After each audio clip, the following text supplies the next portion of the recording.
Hello all, welcome to my channel, Crystallized Science.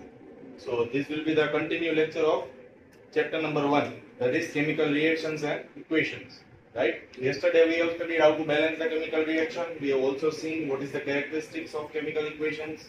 And yes, we have also seen what is combination reaction. Right? Today we will learn about different type of states. कौन से states होते हैं, उसके symbol क्या है. So different states used for chemical reaction. Different states used for chemical reactions. देखो चार state actually use होते हैं. फर्स्ट है सॉलिड, और यहाँ पे उसका सिंबल लिखूंगा. ठीक है, जहां पे भी सॉलिड होगा वहां पे एस दिया होगा. सेकंड होगा लिक्विड, जहां पे भी लिक्विड होगा वहां पे एल दिया होगा. ठीक है. थर्ड है गैस, सब पहचानते हो ये तीनों स्टेट को. ठीक है. फोर्थ है एक्वियस. एक्वियस क्या है? एक्वियस का एक क्यों दिया होगा? और एक्वियस का मीनिंग ये है कि इसमें सॉल्वेंट जो है वो वाटर होने वाला है. ये सॉल्वेंट कहां से आ गया? राइट, ये क्वेश्चन होता है. तो इसके लिए मैं फिर से आपको 9th स्टैंडर्ड में लेके जाना चाहूंगा. तो आपने पढ़ा होगा कि एक सॉल्यूशन है वो दो चीज से बनता है. Solution is composed of two things, that is solute and solvent. The thing which is dissolved is called solute, right? और इसमें डिसॉल्व करना चाहते हैं वो होता है सॉल्वेंट. राइट. तो पानी यूनिवर्सल सॉल्वेंट है, ऐसा सब हमने पढ़ा था. राइट. जो हमें डिसॉल्व करना है, जैसे कि मुझे शुगर सॉल्यूशन बनाना है, तो शुगर होगा सॉल्यूट, सॉल्वेंट होगा पानी. ठीक है. तो वैसे ही जो भी सॉल्यूशन में सॉल्वेंट पानी हो, वो वाला सॉल्यूशन के लिए हम एक्वियस यूज करने वाले हैं. कहाँ पे होगा वो आपको मालूम पड़ जाएगा. ठीक है. तो आज हम वही सीखेंगे और कैसे हमें स्टेटमेंट से पूरा एक केमिकल इक्वेशन बनाना है और उसको बैलेंस करना है. ये दोनों चीज के बारे में सीखेंगे. एक नया रिएक्शन देखेंगे.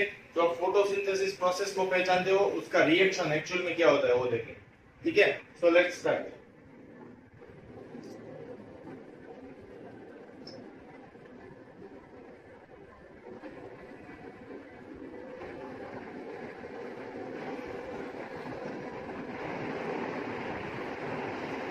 स्टूडेंट्स के बुक में फोटोसिंथेसिस रिएक्शन दिया है 1.12 वाला. ठीक है. उसको बैलेंस कैसे करते हैं वो आपको सिखाता हूँ. टेक्स्ट बुक में नहीं दिया है. ठीक है. तो जब कार्बन डाइऑक्साइड इनहेल करता है प्लांट, राइट, एक्सटर्नली हम जब पानी देते हैं, ठीक है, कैटलिस्ट में क्या होता है? सनलाइट और क्लोरोफिल. याद होगा, ये सब चीजें पढ़ी थी आपने लोअर स्टैंडर्ड में, सनलाइट और क्लोरोफिल. ठीक है भाई. Chlorophyll is the green pigment present in the leaf of the plant. Sunlight is the light which is provided by sun, right, which is essential for the photosynthesis process. ठीक है. Photo और synthesis दो separate word है. Photo मतलब light, synthesis मतलब separate करना. तो light से कार्बन डाइऑक्साइड और पानी से एक ग्लूकोज के साथ और सारे कंपोनेंट्स भी सेपरेट हो जाए. ठीक है. मैंने क्या बोला था? प्रोडक्ट साइड आपको देखना है. हाईएस्ट नंबर कौन सा है? हाइड्रोजन का है. कार्बन यहाँ पे 1 है, यहाँ पे 6 है. तो फर्स्ट स्टेप में क्या करूंगा? कार्बन को बैलेंस करने की ट्राई करूंगा. ये 6 है वो मैं यहाँ पे लेके आया. देखो, ये 6 था वो मैं यहाँ पे लेके आया. देखा आपने? तो क्या हुआ? 6 2 12 + 1 13 ऑक्सीजन. ठीक है भाई. अभी ऑक्सीजन को नहीं देखते, उससे भी बड़ा नंबर है हाइड्रोजन. कितने हैं? 12 नंबर. अभी आप ये H2O को थोड़ा भूल जाओ. ठीक है. फिर ये 12 यहाँ पे रख दिया. क्या बना? 12 2 क्या बनता है? 24. ये सेकंड स्टेप हुआ, याद रखना. मैं स्टेप बाय स्टेप लिखता जाता हूँ तो आपको दिक्कत ना हो. फर्स्ट मैंने क्या किया? ये 6 को यहाँ रखा. सेकंड स्टेप मैंने क्या किया? 12 को यहाँ रखा. अभी देखो आप, कार्बन 6 है. ठीक है. ऑक्सीजन कितने हैं? गिनो. 6 2 12. 12 प्लस ये 12 है, ये H और O दोनों को एप्लीकेबल है. तो 12 + 12 ऑक्सीजन बन गया 24, याद रखना. और हाइड्रोजन है 24. ये रिएक्टेंट पोर्शन का टेबल बन गया. ठीक है. यहाँ पे कार्बन तो 6 है. ओके भाई. हाइड्रोजन 12 + 2 14 ही है. तो हमें वो क्या करना है? 24 करना है. 24 करने के लिए क्या करना पड़ेगा? देखो 2 के साथ में क्या? देखो 12 तो है, इधर मुझे 12 लाना है, तो आगे क्या मल्टीप्लिकेशन करना पड़ेगा? 6. 6 2 12 हो गया. Okay. So 12 + 12 24. Hydrogen is balance. Oxygen को देखते हैं. देखो 6 + 2 8. 8 plus 6 is 14, पर आपको ऑक्सीजन कितने चाहिए? 24। तो कितने कम पड़ रहे हैं आपके? देखो 6 plus 2 8, 8 plus 6 14, आपके 10 कम पड़ रहे हैं। अब मैं क्या करूंगा, यहाँ पे 3 लगा दूंगा, हो गया। देखो तो 6 plus 6 12, 12 plus 6 18, नहीं हुआ, ओके। फिर क्या करूंगा, 6 लगाऊंगा। आपको एरर एंड एप्रोक्सीमेशन वाली मेथड देखनी पड़ेगी। 6 टू जार, देखो 6 plus 12 कितना हुआ? 18, 18 plus 6 कितना हुआ? 20, राइट। तो आपको नंबर्स बढ़ाने पड़ेंगे, 1 को रखने का कोई मतलब नहीं, 2 रखोगे तो 4 इंक्रीज होगा, राइट। तो 6 टू जार ये 12 हो गया, 12 plus 6 कितना हुआ? 18, 18 plus 6 24। देखो गिनो, कार्बन यहाँ पे कितना हुआ? 6, हाइड्रोजन कितना हुआ? 12 plus 12 24, ठीक है। ऑक्सीजन कितना हुआ? 6 plus 12 plus 6, answer will be 24। Next the following, देखो ऑक्सीजन कितना है? 24, हाइड्रोजन कितना है? 24, कार्बन सेम, और मेरा इक्वेशन बैलेंस हो गया, ठीक है। कोई डाउट है? नहीं होना चाहिए, right. Now I will write the states. Aqueous state में मिलेगा क्योंकि ये एनवायरनमेंट से मिल रहा है। पानी हमेशा कौन से फॉर्म में होता है? लिक्विड फॉर्म में होता है, L, right. Glucose aqueous form में मिलेगा, क्यों? क्योंकि इसमें सॉल्वेंट क्या है? वाटर है। समझ में आया? सॉल्वेंट क्या है? वाटर है। वाटर लिक्विड फॉर्म में होता है। ऑक्सीजन और वाटर, ये दोनों आपको, ऑक्सीजन भी फिर से एक्वियस में मिलेगा और पानी है तो फिर से लिक्विड में मिलेगा। You have to remember the state. अगर समझ में नहीं आता है तो आपको ये स्टेट तो याद ही रखना पड़ेगा, राइट। ये CO2 और O2 दोनों एक्वियस फॉर्म में क्यों है? क्योंकि वो एनवायरनमेंट में मॉइस्चर के साथ ही कंबाइन होते हैं, इसलिए वो एक्वियस फॉर्म में होंगे, तो पानी के साथ ही कंबाइन होते हैं, ठीक है ना, ह्यूमिड एटमॉस्फेयर। तो CO2 यहाँ मिला और एक्वियस हमें वो वापस देता है, तो वो भी एनवायरनमेंट में चला जाता है। तो आई थिंक फोटोसिंथेसिस रिएक्शन समझ में आ गया होगा। और हाँ, थर्ड स्टेप क्या किया वो समझ में आ गया। 6 यहाँ पे लगाया है, ये हमारा थर्ड स्टेप, यहाँ पे लिख रहा हूँ मैं थर्ड स्टेप। ऐसा हो तो ऐसे आप टेबल बना के भी कर सकते हो, टेक्स्ट बुक में दिया है, पर मुझे लंबी मेथड लगती है, राइट। उससे अच्छा है कि आप लॉजिकली कैलकुलेट कर लो, जो ज्यादा नंबर है उसको प्लेस करके कर दीजिए, ठीक है। Now we will see how to write a chemical reaction from the given statements, ठीक है। तो स्टार्ट करते हैं। See, the equation given is sodium plus water gives you sodium hydroxide plus hydrogen. तो पहले तो आपको इसके सिंबल्स आने चाहिए, राइट। इसलिए मैंने बोला था केमिस्ट्री फंडामेंटल्स वाला वीडियो अच्छे से देख लेना, तब आपको मालूम पड़ेगा कि सोडियम का सिंबल होता है Na, वाटर का सिंबल होता है H2O, याद है ना, right. Gives you sodium hydroxide NaOH, ठीक है, प्लस हाइड्रोजन H2। अभी देखो इसके स्टेट, मोस्टली आपको स्टेट मालूम पड़ जाएंगे। Na क्या है? मेटल है। मेटल हमेशा कौन से स्टेट में होता है? सॉलिड स्टेट में होता है, इसको मैं ऐसे लिख सकता हूँ। H2O क्या है? लिक्विड, तो L लिख सकता हूँ, ठीक है भाई। जब आपका सॉल्वेंट वाटर हो तो आपका प्रोडक्ट साइड जो मिलता है उसको मैं कौन से स्टेट में लिख सकता हूँ? एक्वियस, तो मैंने लिख दिया एक्वियस। H2 मतलब गैस, मैंने लिख दिया गैस। सिंपल हो गया, समझ में आ रहा है, राइट। तो इसीलिए मैंने बोला था केमिस्ट्री फंडामेंटल वाला वीडियो देख लोगे तो हाइड्रोक्साइड का सिंबल क्या है वो भी आपको मालूम पड़ जाएगा। दूसरा, बैलेंस करने की जरूरत है कि नहीं, चलो देखते हैं। सोडियम का एक एटम, सोडियम का एक एटम, ठीक है भाई। हाइड्रोजन का देखो तो, यहाँ पे 2 + 1 3, यहाँ पे तो 2 है, बैलेंस करना पड़ेगा, राइट। ऑक्सीजन है क्या? ऑक्सीजन है क्या? क्या करना, अभी देख क्या करूंगा मैं, यहाँ पे 2 लगा दूंगा, ठीक है। 1 तो है ही, तो मैंने 2 लगाया। क्या फर्क हुआ? हाइड्रोजन तो 4 बन गया, हाइड्रोजन तो क्या हो गया? 4 हो गया, पर ऑक्सीजन 2 हुआ। यहाँ पे तो एक ही ऑक्सीजन है, क्या करूंगा? 2। याद रखना ये 2 Na को भी एप्लीकेबल होता है, ऑक्सीजन को भी एप्लीकेबल होता है, एज वेल एज हाइड्रोजन को भी एप्लीकेबल होता है। तो अब देखो 2 + 2 कितना हुआ? हाइड्रोजन 4, 2 हाइड्रोजन और 2 हाइड्रोजन यहाँ पे 4 हो गए, ठीक है। यहाँ पे 2 ऑक्सीजन है, 2 ऑक्सीजन हो गए, ठीक है। प्रॉब्लम कहाँ हुआ?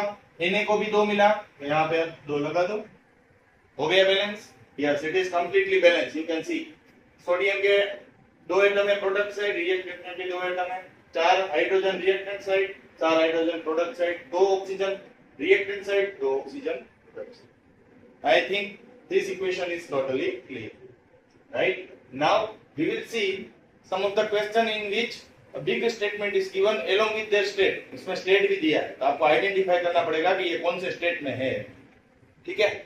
वैसे वाले क्वेश्चन को कैसे सोल्व करेंगे, उसके बाद हम कॉम्बिनेशन रिएक्शन के और टाइप मतलब उसके एग्जांपल्स देखेंगे, उसके बाद डिकम्पोजिशन रिएक्शन, ठीक है? So let's start with first question, that is a given paragraph with a given state, ठीक है?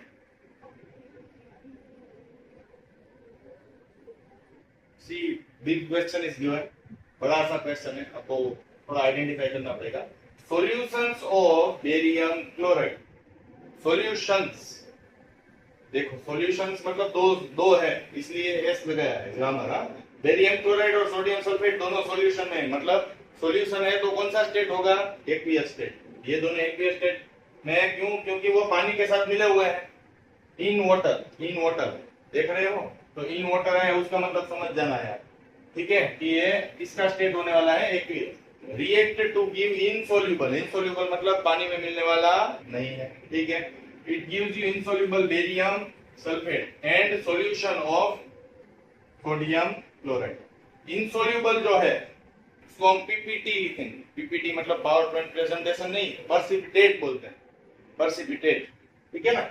वो लिखेंगे तो भी चलेगा। चलो कैसे करना है पहले वो देखते हैं। बेरियम का सिंबल होता है Ba, क्लोराइड का सिंबल होता है Cl, याद रखना BaCl। सबसे पहले सिंबल्स लिख लो, दूसरा स्टेप उसकी वैलेंसी लिखो। बेरियम की वैलेंसी होती है 2, क्लोरीन की 1। क्रिस क्रॉस मेथड, 1 यहाँ जाएगा, Cl यहाँ जाएगा, BaCl2 बन गया, ठीक है? क्रिस क्रॉस हो गया, प्लस हाँ, और उसका स्टेट भी लिख दो aqueous.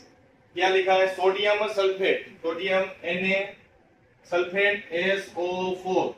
Second step, right it's valency 1 and 2, 2 goes over here, 1 goes over here, Na2SO4, ये यहाँ गया और ये यहाँ। ओके भाई, हो गया। इसका स्टेट भी लिख दो एक्वियस। अब क्या होगा देखो, बेरियम सल्फेट देता है, बेरियम सल्फेट BaSO4। वैलेंसी नहीं लिखूंगा, दोनों की वैलेंसी सेम है, ठीक है? पीपीटी लिखूंगा, पर्सिपिटेट, और पर्सिपिटेट हमेशा सॉलिड में होता है, तो पीपीटी नहीं लिखना है तो एस लिख लें।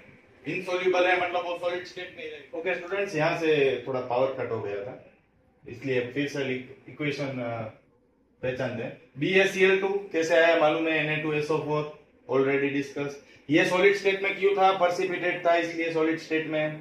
फिर NaCl के नीचे मैंने AQ लिखा है, पहले तो NaCl क्यों, Na और Cl ही लिखा है, Na2Cl2 नहीं लिखा है।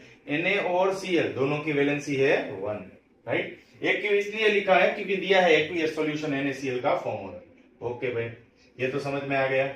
अब क्या देखना है, सब कुछ बैलेंस है, Ba बैलेंस है, ठीक है? सल्फेट SO4 बैलेंस है, ठीक है?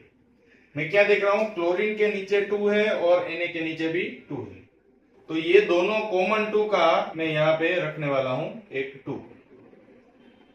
2 common for Na as well as Cl। तो मैंने क्या किया, प्रोडक्ट साइड मैंने 2 रख दिया। अब देखो तो बैलेंस है, यस इट इज बैलेंस, ठीक है? समझ में आ गया, बहुत ही इजी था। मेन चीज क्या थी, स्टेट्स लिखने। दूसरी चीज क्या थी, वैलेंसी याद रखना। समझ में आ रहा है, फिर से आपको याद दिला रहा हूं, केमिस्ट्री फंडामेंटल्स ठीक करके आइए, ठीक है? Okay, now we will see combination reaction. आपने व्हाइट वॉशिंग कभी देखा है, घर पे जब चूना लगता है, राइट? तो आप बाजार में जब लेने जाते हो तो वो कौन से स्टेट में होता है, सॉलिड स्टेट में होता है, राइट? तो उसका केमिकल फॉर्मूला होता है CaO। ओके, इसका नाम है क्विक लाइम, याद रखना, क्विक लाइम। दूसरा नाम आप क्या लिख सकते हो, कैल्शियम ऑक्साइड, केमिकल नेम है CaO। ओके, फिर आगे जाते हैं, प्लस मालूम है ना उसको, जो व्हाइट वॉशिंग करते हैं वो क्या करते हैं, उसको पानी में डाल देते हैं, ठीक है भाई? H2O होता है कौन से स्टेट में, लिक्विड में, वाटर। गिव्स यू क्या देता है आपको, CaOH ट्वाइस। ये क्यों CaOH ट्वाइस दिखा, कैल्शियम की वैलेंसी 2 होती है, हाइड्रोक्साइड की 1 होती है, इसकी 2 होती है, इसकी 1 होती है, 2 यहां जाएगा 1 यहां जाएगा, ठीक है? हो गया, समझ में आ गया, इसलिए COH ट्वाइस लिखा। क्विक लाइम का बन जाएगा स्लेक्ड लाइम।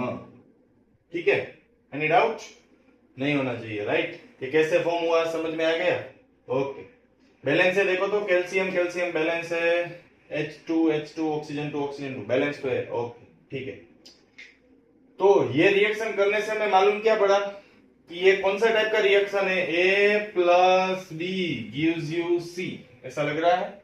ऐसा कौन सा रिएक्शन था जिसमें एक से ज्यादा रिएक्टेंट मिलके एक प्रोडक्ट बनाते हैं? Combination reaction. समझ में आ गया? एक प्रोडक्ट बनाया ना, कॉम्बिनेशन रिएक्शन बोलते हैं। ठीक है, तो ये आपके टेक्स्ट बुक का 1.13 रिएक्शन है, 1.13। ठीक है, और जब ये रिएक्शन होगा तब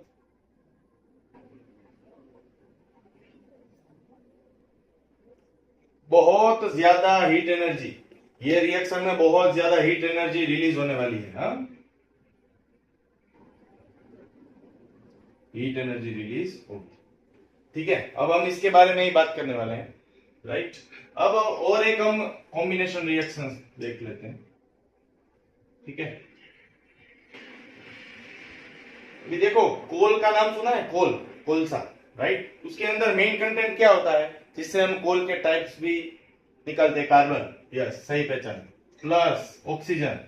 कोल कौन से स्टेट में होता है? सॉलिड। ऑक्सीजन कौन से स्टेट में है? गैस। क्या देगा आपको? Simple, CO2। उसके साथ आपको हीट एनर्जी देगा, उसके साथ आपको हीट एनर्जी रिलीज करेगा। So the reaction in which heat energy, याद रखना, heat energy is released, such reaction is called exothermic reaction।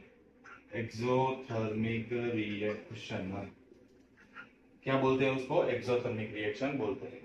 Product side heat energy release होती है, उसका ही तो यूटिलाइज करते हैं हम टाइल्स बनाने में, और कई जगह यूज करते हैं। स्टीम इंजन में भी पहले कोल यूज होता था। समझ में आ रहा है? Right, okay. फिर फॉर्मेशन ऑफ वाटर, वो तो मैंने आपको समझा दिया है आपके टेक्स्ट बुक के हिसाब से। ठीक है, now burning of natural gas, burning of natural gas वो भी एक रिएक्शन है। ठीक है, एक्सोथर्मिक रिएक्शन समझ में आ गया? प्रोडक्ट साइड में जो हीट एनर्जी रिलीज करता है उसको हम बोलते हैं ये। ठीक है, अभी आगे जाते हैं। बर्निंग ऑफ नेचुरल गैस मतलब CH4। नेचुरल गैस का मेन कंटेंट क्या होता है? 8th और 9th स्टैंडर्ड में कई बार रिपीट हुआ है। CH4 का नाम क्या है? मीथेन। क्या नाम है? मीथेन। रिपीट कर रहा हूं, मीथेन, इथेन, प्रोपेन, ब्यूटेन। याद आ रहा है? ओके। कोई भी चीज बर्न होती है तो किसके प्रेजेंस में बर्न होगी? ऑब्वियसली वो ऑक्सीजन के प्रेजेंस में बर्न होने वाली है। याद रखना, मीथेन है वो भी ऑक्सीजन के प्रेजेंस में ही बर्न होगा। ठीक है, कोल था वो भी ऑक्सीजन के प्रेजेंस में बर्न हो रहा था। क्यों? कारण क्या है? कंबशन के लिए कौन सा गैस एसेंशियल है? Oxygen. That's it. Okay, methane के साथ ऑक्सीजन क्या बनाएगा? CO2 और H2O दोनों बनाएगा। तो इसका मतलब क्या हुआ? नेचुरल गैस भी पोल्यूशन तो करता है पर कम अमाउंट में करता है, फॉसिल फ्यूल जितना नहीं करता है। समझ में आ गया? इसका मतलब ये हुआ। अब दूसरी स्टेप क्या है? बैलेंस करना पड़ेगा। हाँ, यस, यू आर करेक्ट। देखो, ऑक्सीजन 2 है, यहाँ पे 2 + 1 3 है। ठीक है, हाइड्रोजन 4 है, यहाँ पे 2 है। क्या करूंगा? First step will be, I will put 2 to the H2O। 2 कहां लगाऊंगा? H2O के आगे 2 लगा दिया। अब देखो तो कितने हुए हाइड्रोजन? 2 2 4। हाइड्रोजन इज बैलेंस, और उसके साथ वाला पार्टनर है वो भी बढ़ गया। कौन सा? ऑक्सीजन। तो 2 ऑक्सीजन और 2 ऑक्सीजन, 4 ऑक्सीजन है, यहाँ पे तो 2 ही है। क्या करें? आगे 2 लगा दो, हो गया। देखो तो, यस, कार्बन एक, ऑक्सीजन 2 2 4, 2 2 4, हाइड्रोजन 4, हाइड्रोजन 4। ठीक है, समझ में आ गया कि नहीं? ओके। मीथेन कौन से स्टेट में मिलता है आपको? गैस। ये भी गैस, ये भी गैस, और H2O जो है वो भी गैस के फॉर्म में ही बाहर निकलने वाला है विथ स्मोक। ये समझ में आ गया? ये था आपका इक्वेशन नंबर 1.17। ठीक है, आपके टेक्स्ट बुक का 1.17। इक्वेशन है, और इसमें भी हीट एनर्जी रिलीज होती है, इसलिए ये भी एक एक्सोथर्मिक रिएक्शन का एग्जांपल है। ठीक है, ये समझ में आ गया कैसे बैलेंस हुआ। ये फर्स्ट स्टेप ये था, और सेकंड स्टेप क्या था, ये वाला था, ये था हमारा सेकंड स्टेप। मैं आपको स्टेप वाइज समझा रहा हूं, ये डिटेल में आप समझ लेना, फिर कहीं से भी नहीं मिलेगा ये सोर्स। हाँ ओके, पहले क्या किया, हाइड्रोजन को बैलेंस किया, फिर ऑक्सीजन को बैलेंस करने के लिए यहाँ पे 2 लगाया। ठीक है, ये आपको एग्जाम में ऐसा नहीं करना है, ऐसे एरो करके 1 और 2 आपको समझाने के लिए। ठीक है, now we will see that how respiration takes place in our body, right, why it is responsible to extract the nutrition from our body. ठीक है, ये सब चीज के बारे में हम डिस्कस करेंगे।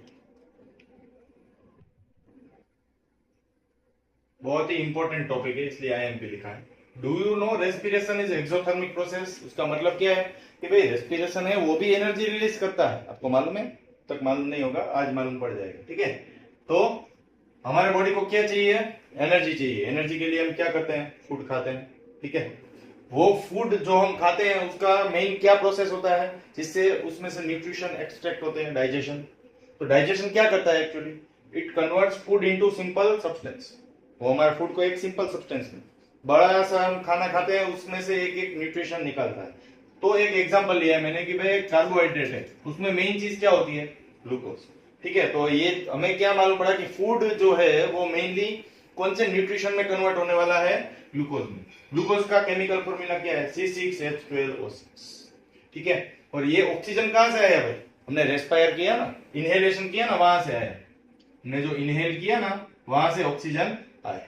ठीक है, अभी देखो बॉडी में क्या प्रोसेस हुई, आपने खाना खाया कुछ भी, राइट, ग्लूकोज में कन्वर्ट हुआ, किसकी राह देख रहा है, ऑक्सीजन की। ऑक्सीजन की राह देखी, क्या कन्वर्ट हुआ, CO2। मालूम है ना, CO2 भी हमारा बॉडी है वो प्रोड्यूस करता है, पर वो कौन से प्रोसेस से बाहर निकल जाता है, एक्सहेलेशन प्रोसेस। ओके, क्या प्रोड्यूस हुआ दूसरा, वाटर, और उसके साथ एनर्जी भी प्रोड्यूस हुई। देखा, और ये एनर्जी कहां पे स्टोर होती है मालूम है, ATP, एडिनोसाइन ट्राइफॉस्फेट के अंदर स्टोर होती है। ठीक है, एक्चुअल प्रोसेस आप चैप्टर नंबर 6 में पढ़ोगे, राइट। तो रेस्पिरेशन है वो क्यों डाइजेशन के साथ लिंक्ड है, अब समझ में आ रहा है कि नहीं। ये ऑक्सीजन कहां से आया, रेस्पिरेशन किया तब हमें ऑक्सीजन मिला, और ये डाइजेशन ने हमें ग्लूकोज दिया। यहाँ पे आके दोनों ने कंबाइन हुए, दो प्रोडक्ट फॉर्म हुआ, CO2 और H2O, और साथ में रिलीज क्या हुआ, एनर्जी रिलीज हो गया। ओके, बैलेंस करना बाकी है, आपके लिए बाकी रखा है। कार्बन 6 है, यहाँ पे कार्बन 6 लगाऊंगा। ठीक है, हाइड्रोजन 2 है, यहाँ पे 12 है, क्या करना पड़ेगा, इधर 6 लगाना पड़ेगा। ठीक है, ये समझ में आ गया, स्टेप नहीं लिखूंगा, हाँ जगह नहीं है, समझ जाओ।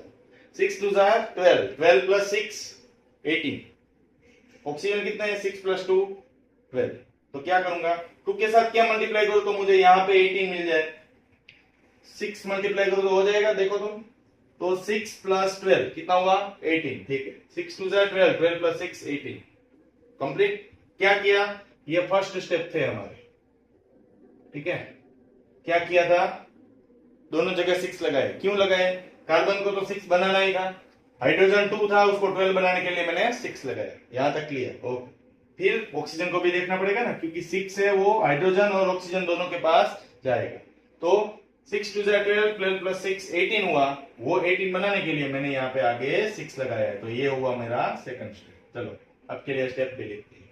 ठीक है, ये रिएक्शन आपका चैप्टर नंबर 6 में जब डाइजेशन प्रोसेस आएगी तब रिपीट होने वाला है।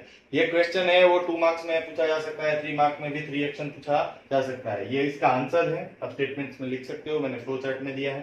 ठीक है, तब तक पढ़ते रहिए। Try to solve the in text question in page number 6। ठीक है, और कई सारे बैलेंसिंग के एक्सरसाइज में भी दिए क्वेश्चंस, उसको बैलेंस करना ट्राई कीजिए। ठीक है, अभी भी बोल रहा हूँ, नहीं समझ में आ रहा है, केमिस्ट्री फंडामेंटल्स वाला पूरा वीडियो जितना हो सके उतना ज्यादा देखे, सबकी वैलेंसी, कंपाउंड्स की भी वैलेंसी लर्न कर ले, राइट। तो ये सब कुछ बहुत इजी लगेगा। ठीक है, tomorrow we will see about decomposition reaction, types of decomposition reaction. ठीक है, तब तक पढ़ते रहिए। Do like, comment and subscribe my channel and also prepare the notes for it. Thank you.